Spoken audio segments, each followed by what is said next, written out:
Gentlemen, Oded Fehr!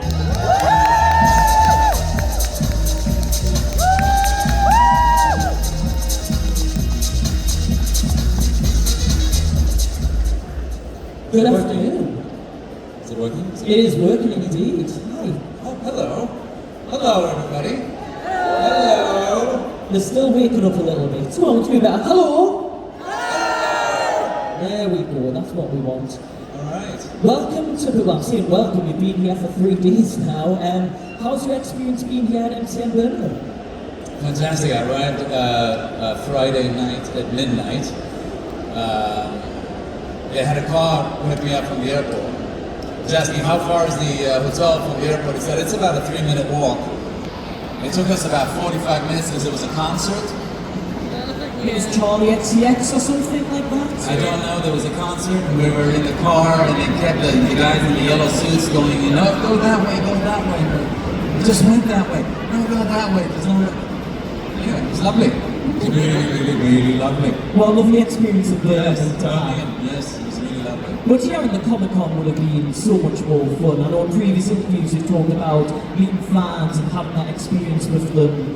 How's that been in your UK fans? I don't know, you guys, I've met some of you, right? It's been absolutely lovely. I really enjoy it. It's really, I love Comic Cons. It's really special to be able to talk to each and every one of the guests and say hello, get to know them a little bit, talk about my experiences and so on. So it's really lovely. Yeah, and honestly, it's amazing the fact that the mummy, I worked this out, the original mummy is 25 years old, yet it's still one of the most loved movies, action movies, adventure movies ever. Would you agree? What's it like knowing this movie's had such an impact? Because now it's probably 25 years to be different generations that's watched the movie. Like I watched the movie with my daughter, who's now nearly 18, and she absolutely loves it. It's not easy seeing, people, full-grown human beings coming and saying, oh my God, I was a kid when I watched you. And I was ready, I wasn't a kid myself. I was 30 when I shot the movie, So quick calculations. And he's only 35 now with Rick. I'm a little bit older now already. Wow, it's painful. So, yeah, but still, it's fabulous. I love the movie, and I love the fact that the movie really holds up, and we can watch it today and really enjoy it. It's great. So going back, I know it's a very long time ago, but how did that role first come about? Because one of your first big break major roles, how did that come about being part of The Mummy? I went to drama school in Bristol. I went to the Old Vic in Bristol. Are you from Bristol? All right. So I went to Bristol, loved it. I had a little flat I was sharing with a couple of flatmates in Clifton. It was absolutely lovely. Had an amazing time. But when I was in drama school, in those days, it was the 90s. A foreign kid like myself who had a little bit of a heavier accent. I got the impression casting directors and agents would come over and they're all like, he tries really hard. He's foreign, it's never gonna work. And it was a little bit of that feeling, and then in those days, it was very hard to get a job here. And I came out of drama school, and then about 6 months later, I did a theater show, local Fringe in London, in King's Cross, some theater show. And then I did it one day on BBC TV show, and all of a sudden I got called for this big Hollywood movie casting, and I went in. I thought, oh, the director didn't come because the guy that I was meeting with was way too young and too enthusiastic, this whole time. I ended up being the director of The Mummy. I auditioned, and then I haven't heard anything back for a couple of months. And I was walking in Soho, and I ran into the casting director who was like, oh my God, they loved you, and so on. And yeah, a couple of days later, I got a call from the director, and we got the part, and shot The Mummy, and thought, well, this is it. So this is what life as an actor is, fabulous. And then about 3 months later, I was back in Morocco, sharing in a flea-infested trailer with another 17 actors doing some ABC TV show. which kind of made me go, okay, all right, thank you God for reminding me that This is what an actor is. this normal life. I'm not, I'm not God's gift to acting to the world. Yeah. But it's an amazing kind of start to get the movie. Like, how much about the movie did you know from the get-go, or was it just like, oh, this is a great opportunity, you went for it? But once you finally got on set and met the other cast, what was that experience like? I was that. All I remember was being in a constant state of don't fuck it up. Excuse my language. I had no idea. I was constantly, coming to fellow actors. There's an actor here called Corey Johnson who worked with me on the money, and we're still best friends. And I came up to him.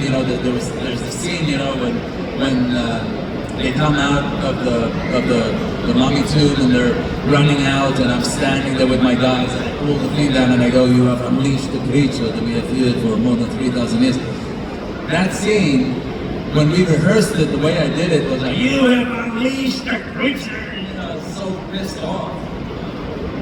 And I came to John Corey and I was like, "Corey, what do you think? What how do you like it?" Oh, we have a little surprise here.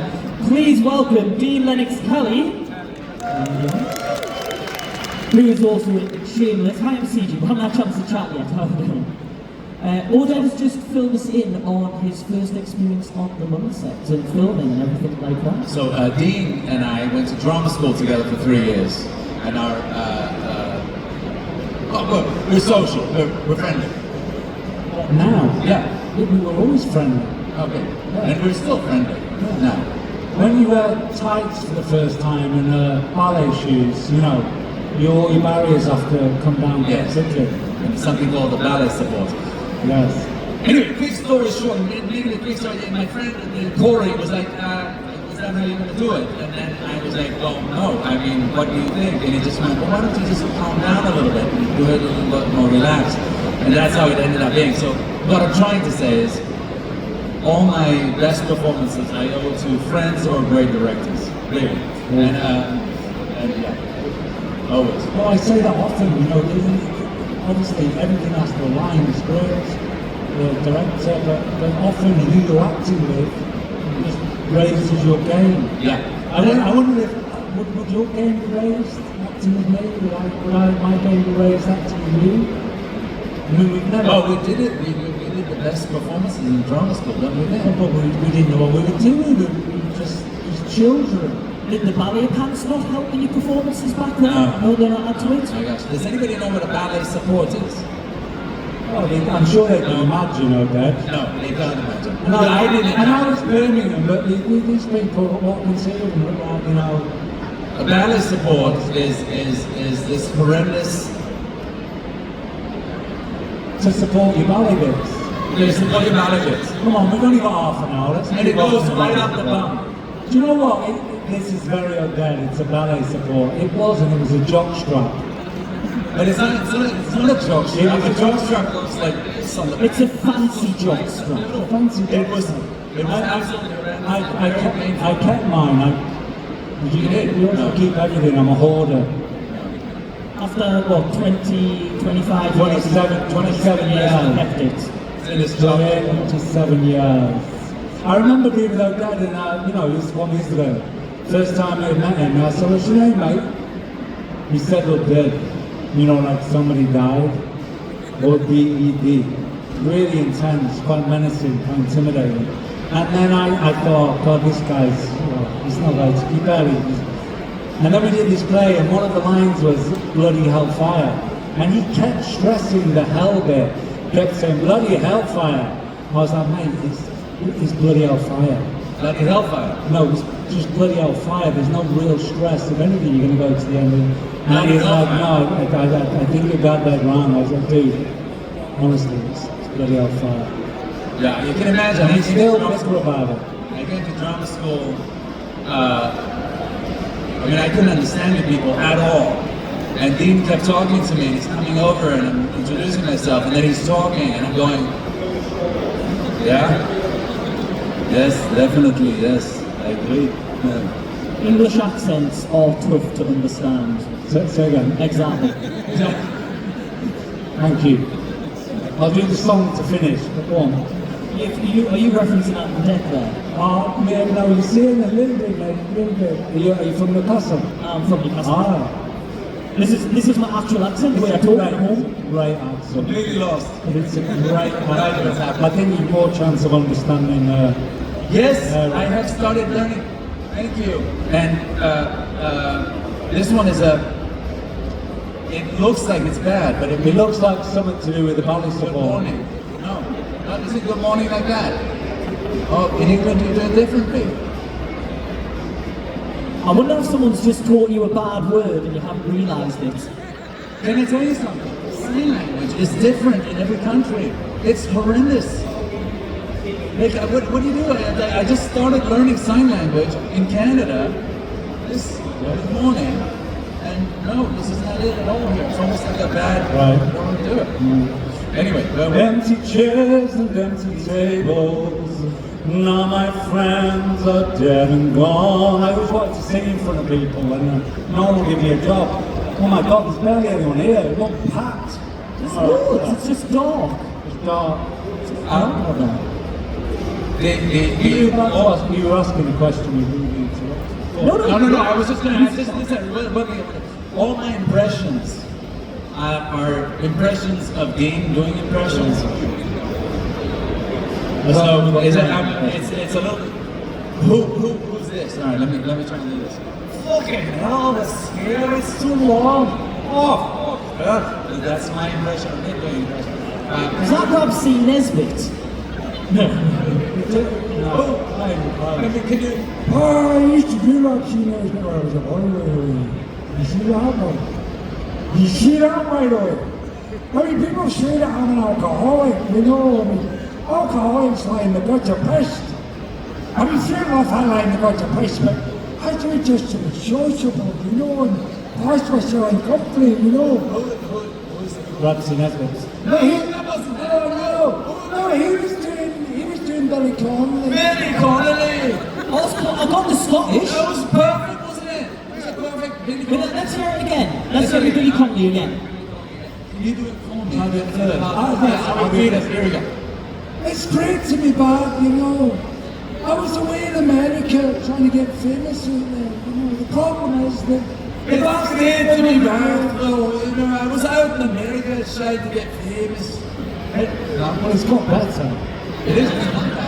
Right. You still wouldn't know who it was. No. It was worse. Billy Connolly to Billy Connolly. It was not a good. It's clearly Billy Connolly. Was that Israeli? Clearly Billy Connolly.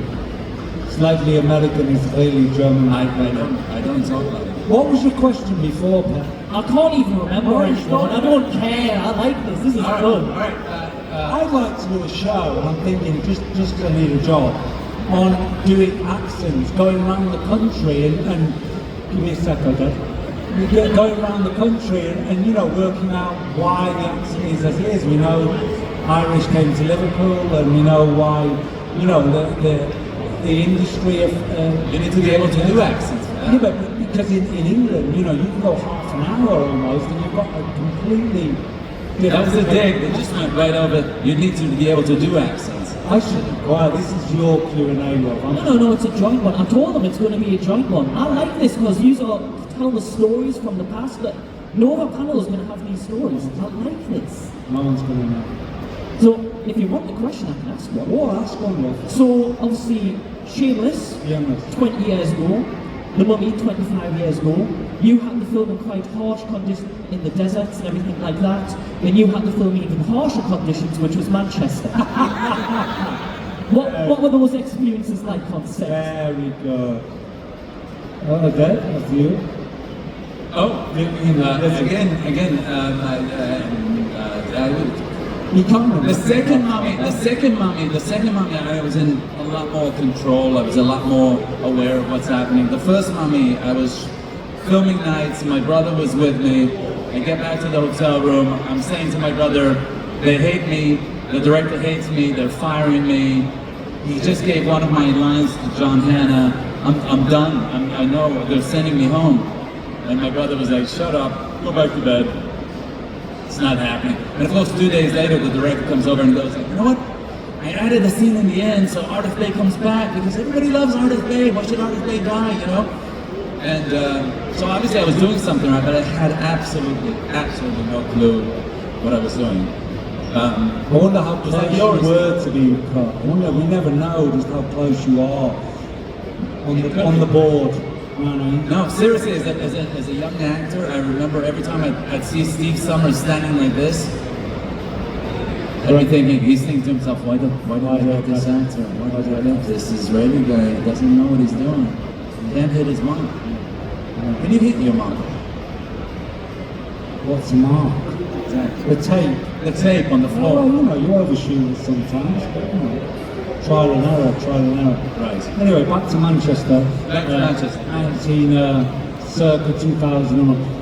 It was so intense when we first filmed Shameless. We were filming on the streets, but then eventually we got this popularity. That was a whole set, wasn't it? That's They made a set because gangs or people started turning up on the set, started causing chaos. I remember one day we were filming on a street in Westport in Manchester, and as we were filming, we had a first assistant director who wasn't from around the area. She was terribly posh, and she didn't quite know the way of the local times. So we're filming in this quite rough area of Manchester, and suddenly a funeral cortege starts, and people start coming out of the house. We weren't there initially, but we were obviously being all waiting in the house, and when we were filming, and that was the background. We were all coming out mourning. It was quite a heavy scene, slightly uncomfortable. She just goes over and goes, I'm terribly sorry to ask, is there any chance you can get out the back of the shot? We're just filming the scene. And it was like, it got quite heavy quite quickly. We were told very quickly to get our cameras and get them out. Get out of there. So it got quite heavy. So that's when it became, because we were making this show, you had no idea of the impact this was going to have. It had a huge when impact. you're making it, you have no idea, apart from the fact that Paul Abbott wrote it. There was no stars in it, there was no, If anything, this was a star maker. Absolutely. Just like The Mummy made big stars out of you, probably, Brendan Fraser was starting to kind of raise his profile, but The Mummy is what really pushed him, Rachel, and everyone like that. Absolutely. Maybe it's a working actor for sure. I didn't really have a career before The Mummy. So You wouldn't be in Birmingham if it wasn't for that, would you, Bob? Well, why have you on your chips? Yeah. What Exactly. time you got now? So we could do that. When I left Shameless, people used to come up to me years later and say, "Can you have a new series starting tonight?" Well, I know I'm not in it, mate. I left about 4 years ago. But I know there's other average-looking, hairy Northerners in it. It was a very typical kind of side-swept hairstyle. For years, it was almost like, didn't matter what you've done since, you were the guy who was in Shameless. Yeah. I was watching There's when I only was 2 10 years Mummy old. movies, which is Yeah. good. There's only 2 There's only 2. Mummy movies. Yes. Yeah. I know, they don't know. Shameless went on, but The Mummy, I know. Stopped at 2. Definitely. they stopped at 2. Love you in Shameless. Have you seen me in anything else? No, what have you done? Thank you. Just Google me. Hello. You've been, well, I'll move on to one of my future questions actually, because both of you have been in 2 of the biggest sci-fi shows that exist, Doctor Who and Star Trek. As well, there's a lot of pressure because we know what fandoms can be like. Look at these guys. There's a lot of pressure going into Star Trek and Doctor Who because worldwide everyone's watching them, and when you get gigs like that, do you feel a lot of pressure going into roles, Oded? The pressure I feel is at home. Because my daughters are like calling me up and going, "We just saw Dean on Doctor Who, he's so great, he's playing Shakespeare, it's so lovely. Doctor Who's so amazing." They keep calling each other because now my daughter is in London studying on, and the other one's back home in the States, and they keep making times to watch Doctor Who together. And I'm always like, we do have Paramount Plus, and Star Trek is on, it's called Star Trek Discovery. And if you watch season 3, Just watch the first 2 seasons, it's fine. episode I think 3 or 4, it's a good place to start. They haven't seen it. It's an awful thing to, I mean, you know, any parents here know, I mean, your children are very rarely impressed with you. You're never cool, even when you're cool. Even when you're Dean Lennox Kelly off the telly. And I just see what that sounds like. Even when you're Dean Lennox Kelly off the telly. I'm going to learn that. That goes on a bit, doesn't it? Oh, this one off. That goes on a bit. Tally. So that's tally. Off the telly, I'm going to learn that.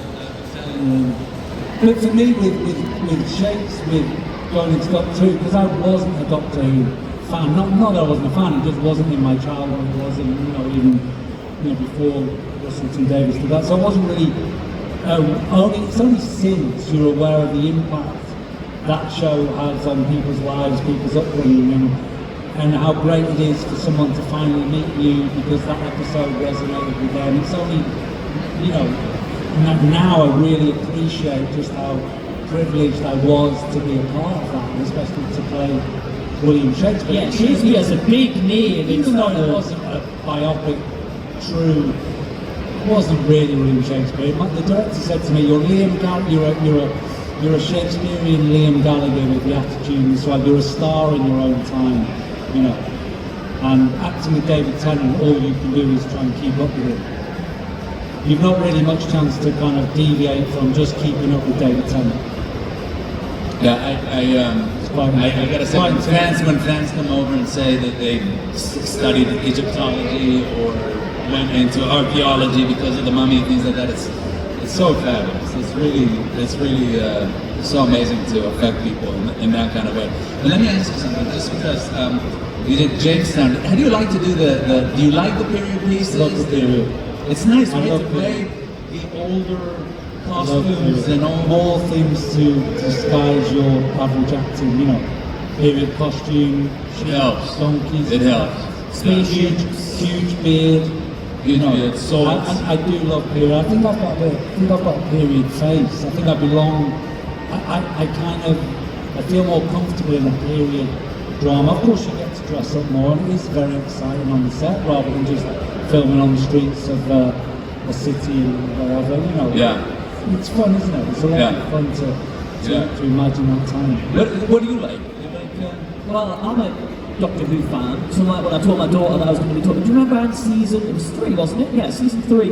Oh, the guy who plays Shakespeare really doesn't care about me, and then say, oh, I've got, like when I said, oh, I've got the guy from the Mummy, she's like, what? Like we're watching that the night, so I was like, alright, brilliant, Mummy, but like you could watch that movie quite happily lots and lots of times, so yeah, she doesn't care what I do, she cares about who I get to meet, so then tonight she'll be ringing us when I'm driving home going, talk to this guy. What is he saying? I can't understand what he's saying. He's saying that him and his daughter are going to watch all His night. daughter. Okay. Yeah. Okay. Yeah. Sorry. I'll talk slower. Me and my daughter. You've got posh as well, haven't you? I'm called You're posh. I'm a posh Geordie. Okay. I talk slow. This is me slow.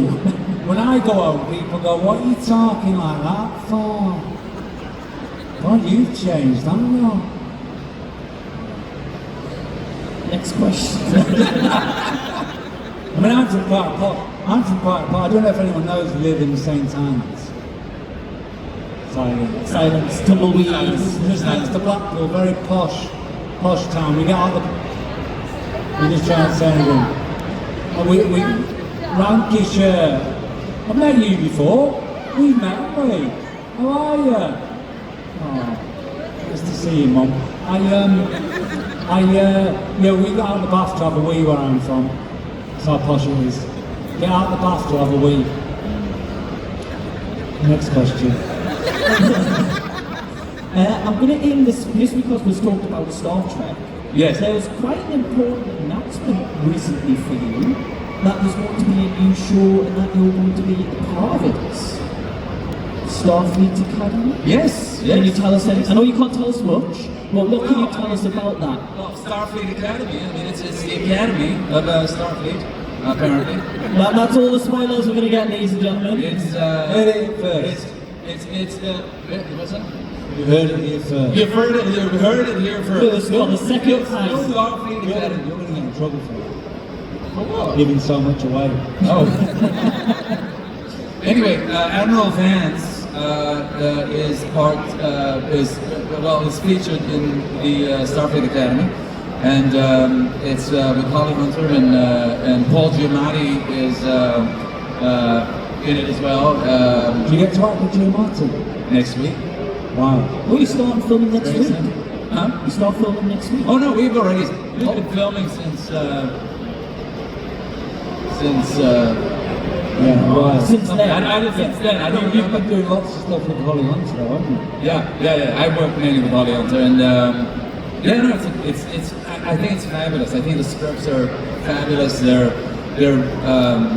obviously it's kind of a college environment, so it's lighter. It has a lot of like new romances, coming of age kind of stories, and at the same time that it does have the whole Star Trek kind of background, and it's wonderful. I Are think. there any Brits in it? Any what? Brits. Yes. British. George, I can't remember George's last name right away, but he plays one of the students. Are they- He's absolutely lovely. And there's Gina. I'll let you finish. Gina, who's an American. But she, That's me. I am DB. But is there any Northerners in it? Northern British actors? I think what he's trying to say is, can you be in season 2? Would that jar a bit if there was someone from the north of England? Right. Even if they are quite posh. Are you Considering where they're from? Yeah, you can always be an alien if you cover all of that. Or, just cover it. A northern alien. A northern. With a beard. Yeah. Yeah. With a beard. Yeah. He doesn't really speak. I mean, I don't think you should. I'm at my most powerful when I'm not speaking. Exactly. I'm best. I don't know how you are, but me off camera, I'm incredible. Yeah. Incredible off camera. No, but seriously, when you're not saying anything, you can be Oscar winning by just your presence. Yes. And then you ruin it. Yes. And then you go and spoil it all by saying something stupid like, I love you. That was terrible. That was me Charlie. trying to sing. I love you. So random. Sorry about that. But let's make it memorable, eh? Yeah, singing is just never been I can't. So you wouldn't do another Star Trek musical number? Do you know, my agents in LA, at some point they were like, you really should be going out for these musicals. You really should sing. I said, I can't sing. And they were like, no, come on, you can sing. Is You it have a true great you were voice, you can competing sing. with Ariana Grande for Wicked? Yes, well, exactly. They were. So they said, look, we'll send you to this music teacher and just prepare an audition piece with them, and then we'll send it out. And I went to the music teacher, worked with her for a few weeks. We recorded this piece. I sent it to my agents, and they were like, well, never mind. It's okay. We don't necessarily need to. I'm good at doing Because everyone will go, there's always that line, everyone can sing, of course you can sing. He can't sing. I cannot sing. I played Jafar on Once Upon a Time, and then they were doing the Disney movie, the Aladdin the movie, and I sent in me singing, and the casting director is actually a good friend, Lucinda Sysons. She's a good friend. I think she was just being kind. She lost the email. She was like, that was lovely. But I'll tell you, I bet you. Sending that in. I bet you. I'll watch it. I'll watch it. I'll Can you bring that next Comic Con and we'll play it on the screen? You'll see an audition. I'll bet you could sing like Leonard Cohen. Like speak singing? Yeah, you'd be great at that. Well, he gets away at that scene. Leonard Cohen was a poet, and no one was listening to his stuff, so they put it to music. That's how he started. So he's got. I mean, Bob Dylan's classed as a singer, isn't it? Really? Oh my God, we saw a concert, the worst concert I've ever seen. I don't know, is that a concert? Yes, the worst concert I've ever seen is Bob Dylan's son. What's his name? Jake Dylan? I don't know. Something Dylan. Anyway, he came to Austin, and he was like 45 minutes late to the show. So everybody, the whole audience, like was like just dehydrated from the lack of music. And then he comes on and he was just so. First of all, you can't understand the word he's singing. So was he just doing a... You don't sound too bad there. That sounds like a pub singer in Wigan. Yeah. Yes. You and it have you I do to never love you. It has you. See? You can't sing. We used to. Do you remember drama school? We used to do that, like hitting the same note. Oh my God! I was the kid walking around like this the whole time. What do I sound like? Do I sound like? Can I hear myself? What do I sound like? We used to have to we football. had Molly. What's Molly's last name? Molly. Molly. Yeah. Molly. Welsh actress. Yes. Molly Harris. Molly Harris. Molly Harris was with us in drama school. Who's done quite a lot of stuff. Amazing. Her voice was like angel voice. Angel. She was just an amazing singer. Anytime they put me next to her, she used to sing, and her right eye would go.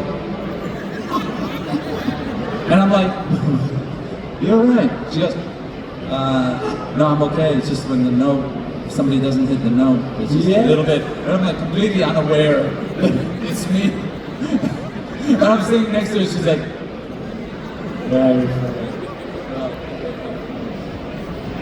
Anyway. Like we've started a boy band here. If the acting ever dries up, just do like pub tours around the UK. Yeah, it has dried up. Great idea. What do you think? Great idea. Well, you live in Texas, bro. I live in Brighton. Well, Meet somewhere in the middle. I do come UK tour, US tour, or in the middle, Greenland. Greenland. Greenland. We could be huge in Greenland. We wouldn't maybe already are.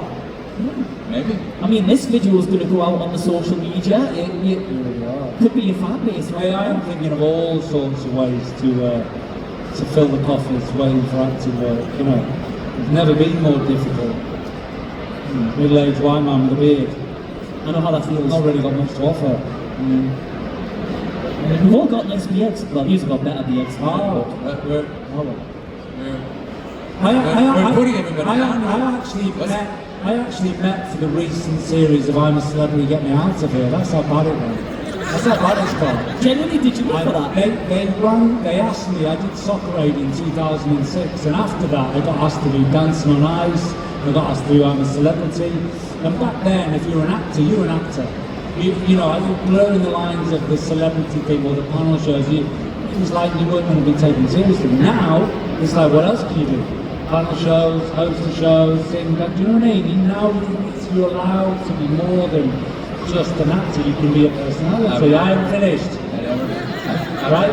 So it's not your name on the panel, it's his. I've never been asked. So I was, I lost my train of thought. So I was sat at home going, I need to pay bills, and I told the kids, we love watching I'm a Celebrity. It's great watching people being humiliated on TV with a name and phone number on their back, starving. So I told the kids, and they went, oh my God, Dad, you'd be so good on it. I went, I don't think so. I think I'm having a breakdown on live TV. You know, I don't like people. Forget about the spiders and the snakes. I don't like people, I like to sleep. Okay? Anyway, I went, you know what, for fun, I'll ring them. Got my agent, talked them into it. Didn't expect to hear anything back. I said, just send him an email saying Dean has had a 17-year-long think about it and he's up for it. The next day they came back, when can you meet? Stomach drop. I said, oh, I didn't expect them to come back to me. When I met them, 5 people talking, saying all the right things, love the show. I just think the blessing of being sleeping out in the open, the jungle, getting to know people, doing a few impressions of Gaza and all that. Billy Connolly. I didn't do Billy Connolly. I did Al Pacino. Having a fucking sleepover, excuse my language, children. With Gaza. I hear it when you're getting all like, stop swearing, let's just put the goonies on now I can get a picture of it. Fuck you, Gaza. So I'm doing all my repertoire, saying everything. I'm thinking this is the surefire winner, no joke. leave. They're like, "Liz, do you want to think about it?" I went, "No, I'm up for it." He went, "Are you sure?" I said, "I'm in." I'm thinking, this is a done deal. I was like, "Should we do the deal now, the money deal?" Kind of laughing. Go away. They said, "We'll be back to you soon because we need to set the final cost out in September." This was August. I'm having sleepless nights. What have I done? This could be the end of my career and the start of another one. 3 weeks goes by, nothing. Eventually I get an email, we love Dean. Dean would be perfect for the show. But he's not made the final cast. Oh, wow. Anyway, I tuned into it. Someone was looking down on me. I was like, what was I thinking? Can you do Al Pacino again? Because that's the only opportunity that I have to do a good Al Pacino. Oh, here we go. I think this is how we're going to end the panel because we're just about to time. You can do Oded's Al Pacino. You have to do it, and then I do you doing it. Okay, which film? Glengarry Glen Ross, Scarface? Got Scent of a Woman. Scent of a Woman. Oh, I love Scent of a Woman. What about? No, we can do that. Hoo-ha! Give me what you got. You rat motherfucker. Give me what you got. You red motherfucker. Well, I'd say the Billy Connolly was closer. I mean, that sounded more like Billy Connolly. No, I can do Al Pacino. Come on, I can do Al Pacino. Let's sing Al Pacino from the Devil movie. What was the Devil? I've never seen it. Oh, with Keanu Reeves. Keanu Reeves. Never seen Did you it. just say Keanu Reeves? Keanu Reeves was in the Devil one, wasn't he? Yeah. Yeah. The Devil's Advocate. Did you say Keanu Reeves? Because I didn't sound like Keanu Reeves. No, I'm saying He was in Keanu it. Reeves. Like, right, that's my He said he was in it, Grandad. Oh. Keanu Reeves is in it. Right. With Pacino. Keanu Reeves. I'm a young man.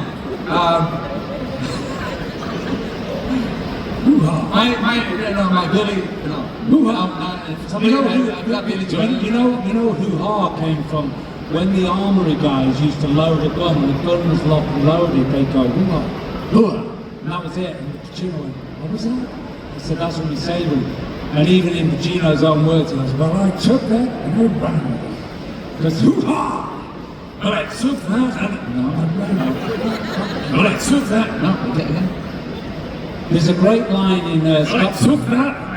There's a great line in Scarface. I took it and I ran with it! There's a great line in Scarface when Tony Montana's got the gun and he's pointing at the guy and he says to him, he says, hey Tony, what's the gun for? And he goes, this? I don't know. Maybe I'm what you call a little paranoid. Maybe I'm... look at my mouth because it's in the placing. Maybe... Look at my mouth. No, maybe I'm what you call... Maybe I'm what you call a little paranoid. Paranoid. Say hello to my little... Say hello to my little friend. You want to go to war with me? You want to go to war with me? You fuck. Fuck you. Fuck you. And fuck. Is there any children here? No, they took them out about 5 minutes ago. Stop. Ladies and gentlemen, Oded Fehr, Dean Lennox. And that, ladies and gentlemen, is the end of our panel. Let's hear it one more time for Dean and Oded.